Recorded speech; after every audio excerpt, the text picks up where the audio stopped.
4ാം ഘട്ടവും കഴിഞ്ഞു. എന്നുവെച്ചാൽ വിക്രമൻ ഇനി ജലജയെ ശല്യം ചെയ്യില്ല. എന്ത് ചെയ്തു? കൊന്നോ? ഒന്നാൽ എല്ലാ ഘട്ടവും കഴിഞ്ഞില്ലേ? കൊല്ലാതെ കൊണ്ട് നടക്കലല്ലേ എന്റെ പണി. എവിടെ വിക്രമൻ? എന്നോട് തെളിച്ചു പറയൂ. വിക്രമനെ ഒരു പ്രത്യേക സ്ഥലത്ത് താമസിപ്പിച്ചിരിക്കുക. സഹായത്തിന് ആളുണ്ട്. അയാൾ അവിടെ സുഖമായി കഴിയുക. പാവം, എന്നെ കൂടാതെ എങ്ങനെ കഴിയുന്നു ആവോ? അതൊന്നും ആലോചിച്ച് സമയം കളയണ്ട. ഞാൻ വിളിച്ചത് മറ്റൊരു കാര്യം പറയാനാണ്. നാളെ സുന്ദരേശൻ വിൽപത്രം ബാങ്കിൽ നിന്ന് എടുക്കും. എങ്ങനെ അറിഞ്ഞു? ബാങ്കിലേക്കുള്ള ഒരു കത്ത് ഒപ്പിട്ട് വെച്ചിട്ടുണ്ട്. ഞാൻ പതുങ്ങി നിന്നറിഞ്ഞു.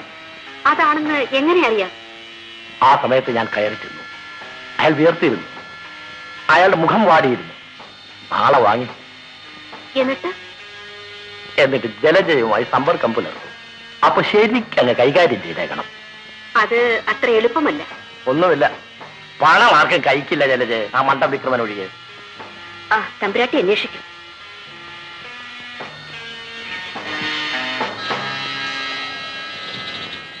എന്റെ വാർദ്ധക്യകാലത്ത് എന്റെ വ്യക്തിപരമായ കാര്യങ്ങളും പണസംബന്ധവും സ്വത്ത് സംബന്ധമായ കാര്യങ്ങളും വേണ്ട പോലെ അപ്പപ്പോൾ എന്റെ ആഗ്രഹമനുസരിച്ച് നടത്തിക്കൊണ്ടുവന്ന അഡ്വക്കേറ്റ് സുന്ദരേശന് അദ്ദേഹത്തിന്റെ സേവനങ്ങളെയും എന്നോടുള്ള വാത്സല്യത്തെയും കണക്കാക്കിക്കൊണ്ട് ഞാൻ ബാങ്കിൽ നിക്ഷേപിച്ച സംഖ്യയിൽ നിന്നും 5 ലക്ഷം രൂപ എന്റെ മരണശേഷം കൊടുക്കുവാൻ ഞാൻ ഇതിനാൽ നിശ്ചയിച്ചിരിക്കുന്നു. പാവം മഹാറാണി. Good evening mister Sundaresan. Good evening. Sit down. Thank U.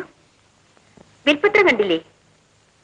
ഞാൻ നുണ പറയില്ലെന്ന് വിശ്വാസമായില്ലേ? 5 ലക്ഷമല്ലേ? നിസ്സാര കാര്യമല്ലല്ലോ. അത് കിട്ടണ്ടേ? വേണം. പക്ഷേ ജലജ പറയാൻ പോണ അവസ്ഥയിൽ കിട്ടണമെന്നില്ല. അതെന്തേ? Miss Jalaja, I am an advocate. നിങ്ങൾ ഈ ചെയ്യുന്നതിന് ബ്ലാക്ക് മെയിലിന് പേര് പറയും. സെക്ഷൻ. പോലീസിനെ വിളിക്കണോ? വിളിച്ചോളൂ.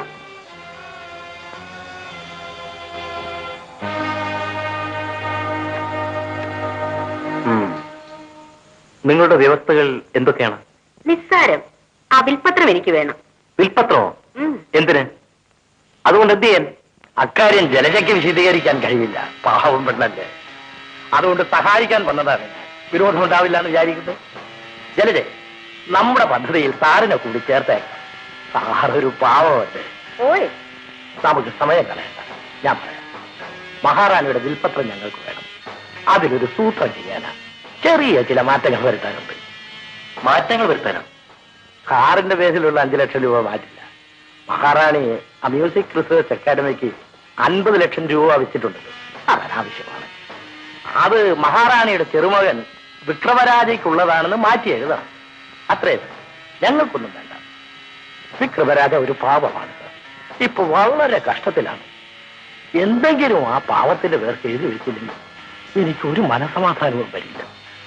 വിക്രമരാജയോടുള്ള സ്നേഹം കൊണ്ടാണ് നിങ്ങളിത് ചെയ്യുന്നതെന്ന് ഞാൻ വിശ്വസിക്കണം. അതെ, സ്നേഹമുണ്ട്. പിന്നെ ഇത്രയും വാങ്ങിച്ചു കൊടുക്കുന്നതല്ലേ. എനിക്കെന്തെങ്കിലും കിട്ടണ്ടേ? ഒരു 25 ലക്ഷമെങ്കിലും കിട്ടണം. അത് കിട്ടും.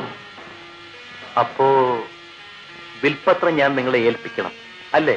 നമ്മുടെ ടേപ്പിന്റെ ഗുണം സാറിന് മനസ്സിലാക്കില്ലെന്ന് തോന്നുന്നു. എല്ലാ പെണ്ണുങ്ങളോടും ഇങ്ങനെ പറഞ്ഞു കാണും. ഇല്ല.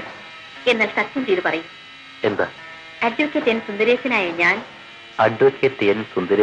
ഞാൻ ഇന്നേ വരെ ഒരു സ്ത്രീയിൽ നിന്നും അനുഭവിച്ചിട്ടില്ലാത്ത സന്തോഷം മഹാറാണിയുടെ നെക്സായ ജലജയിൽ നിന്നും അനുഭവിച്ചു. സാറിന് വേണോ? എടുത്തോളണം. എന്റെ കയ്യിൽ വേറെ കോപ്പിയുണ്ട്. പിള്ള അത്ര മണ്ടനൊന്നും അല്ല സാറേ. അവർക്ക് സ്വല്പം പ്രേമമല്ലേ? ആ പേര് പറഞ്ഞാൽ തന്നെ എനിക്ക് അറപ്പാണ്. വിൽപ്പത്രം അത് ബുദ്ധി. അബദ്ധത്തിലെങ്ങാനും മഹാറാണി ഈ ടേപ്പ് കേട്ട സാറിന്റെ 5 ലക്ഷം രൂപ പോക്ക. വിൽപ്പത്രം എങ്ങനെ മാറ്റും? മാറ്റില്ല, പുതിയതൊന്നും ഉണ്ടാക്കും. കള്ളൊപ്പിട്ടോ എന്ന് വേണമെങ്കിൽ വിചാരിച്ചോളൂ. മഹാറാണിയുടെ ശരിയായ ഒപ്പ് തന്നെയാണ് ഇടാൻ പോകുന്നത്. ഞാനല്ലേ ഇടുന്നത്. മഹാറാണിയുടെ കള്ളൊപ്പിട്ടാൽ ഞാനും എന്റെ സീനിയറും തിരിച്ചറിയും. അതുകൊണ്ട് ഇത് ആലോചിക്കണ്ട. ശരി, ഈ പാഡിൽ സാർ ഒരു ഒപ്പ് ഇങ്ങ് ചാർത്തി തന്നാട്ടെ. ആ ചുമ്മാ ഇടണം സാറേ. ഒരു വേല കാണിക്കാമോ എന്ന് നോക്കട്ടെ.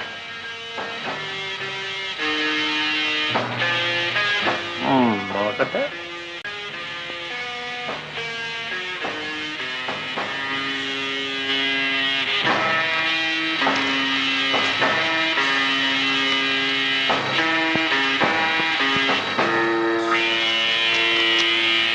ഇതിൽ സാറിന്റെ ഒപ്പ് ഏതൊന്നൊന്ന് പറഞ്ഞാട്ടെ.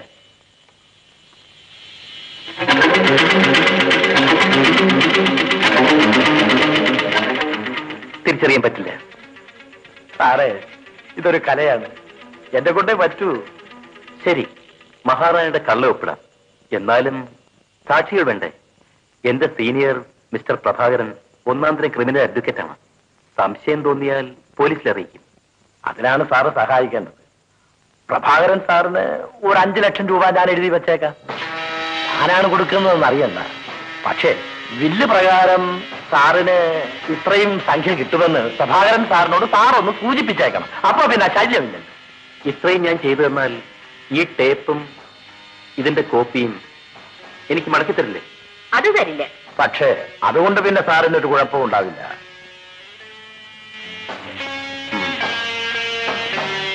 ശരി, ഇവിടെ ഇരിക്കും.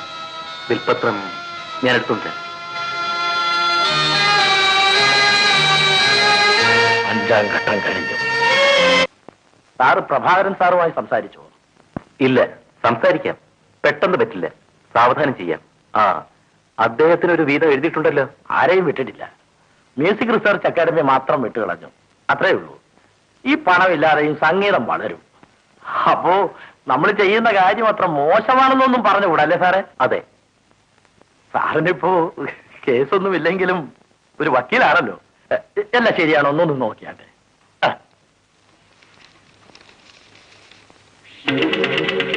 നിങ്ങൾ ആളൊരു ഭയങ്കരം തന്നെ. മഹാറാണിയുടെ ഒപ്പം അതുപോലെ ഇട്ടിരിക്കുന്നല്ലോ. അതല്ലേ എന്റെ തൊഴിൽ. ഇതിലൊപ്പിട്ടിരിക്കുന്ന സാക്ഷികൾ ആരൊക്കെയാണ്? ഇതിൽ ആദ്യം ഒപ്പിട്ടിരിക്കുന്ന രാമകുറുപ്പ് എന്റെ ഒരു ആത്മസുഹൃത്താണ്. ഞങ്ങൾ സേലത്ത് ഒന്നിച്ചുണ്ടായിരുന്നു. ആളിപ്പോൾ എവിടെയുണ്ട്? ഇപ്പോഴും സേലത്ത് തന്നെ. സേലത്ത് എവിടെ? അവിടെ തന്നെ, സെൻട്രൽ ജയിലിൽ. ജയിലില് ഒരു കുഴപ്പവും വരില്ല സാർ. ഞാൻ ആവശ്യപ്പെട്ടാൽ ജയിൽ ചാടി വരും. ഒപ്പ് ഞാനങ്ങ് ചാർത്തിയതാണ്, വ്യത്യാസമൊന്നും വരില്ല. പക്ഷെ ഇപ്പൊ പുറത്തല്ലല്ലോ, കുഴപ്പമില്ലേ? ഏയ്, കുഴപ്പമൊന്നുമില്ല. പോലീസിന്റെ പുസ്തകങ്ങളിൽ ഹിമാലയൻ കുറിപ്പെന്നാണ് എഴുതിയിരിക്കുന്നത്. പാവം നല്ലവനാ സാറേ, കണ്ടാലും മാന്യന. പിന്നെന്താ? ഈ 2ാം സാക്ഷി മിസ്സസ് ശാരദാകൃഷ്ണൻ എന്റെ പഴയ പരിചയക്കാരിയാ. ഒപ്പ് ശരിയാ. അവരിപ്പോഴെവിടെയാണ്? അങ്ങ് കണ്ണൂർ ജയിലില്ല. നിർഭാഗ്യം കൊണ്ടാണ് സാറേ, ഒരു ഹോട്ടൽ റെയ്ഡിൽ എറണാകുളത്ത് വെച്ച് പിടിച്ചുപോയി. 3 മാസം ഞാൻ അപ്പുറത്ത് വരും. എന്നാലും 2 സാക്ഷികളും ചുരുങ്ങിയത് ജയിലിന് പുറത്തായിരിക്കണ്ടേ? ആവുമല്ലോ, 2 പേരും പുറത്തു വരും. എന്തായാലും മഹാറാണി അത്ര പെട്ടെന്നൊന്നും മരിക്കുന്ന ലക്ഷണമില്ല. മരിച്ചാലല്ലേ വില്ലിന്റെ ആവശ്യമുള്ളൂ. പിന്നെന്താ? അഥവാ മരിച്ചാൽ? മരിക്കും സാറേ, എല്ലാവരും മരിക്കും. അതെങ്ങനെ? നമ്മൾ വിചാരിച്ചാ മരിക്കാതിരിക്കോ? ഒപ്പിട്ട മരണ സർട്ടിഫിക്കറ്റ് അല്ലേ വേണ്ടു. വേണ്ടി വന്നാൽ ഞാൻ അങ്ങ് ഒപ്പിടും സാറേ. ശരി, മരണശേഷം ആർക്കെങ്കിലും പരാതി ഉണ്ടെങ്കിലല്ലേ കുഴപ്പമുള്ളൂ. പിന്നെ പഴയ വിൽപത്രം എവിടെ? കത്തിച്ച് കളഞ്ഞു. കത്തിച്ചോ? നശിപ്പിക്കണ്ടായിരുന്നു. മരിച്ച ആൾ തന്റെ വിൽപത്രം അന്വേഷിക്കില്ലല്ലോ. എന്തായാലും ഒന്നും സാരമില്ല സാർ. മരിച്ചാലല്ലേ പണം കിട്ടുള്ളൂ. അതെനിക്കറിയാം. അതിനുള്ള പോംവഴി ആലോചിക്കട്ടെ. എന്നുവെച്ചാൽ ആരൊക്കെ ജീവിക്കണം ആരൊക്കെ മരിക്കണം എന്നുള്ളതല്ല എന്റെ പ്രശ്നം. പണം കിട്ടുക എന്നുള്ളതാണ് ഇപ്പോഴത്തെ ആവശ്യം. അതെങ്ങനെ കിട്ടും എന്നുള്ളത് ഞാൻ ആലോചിച്ചോളാം.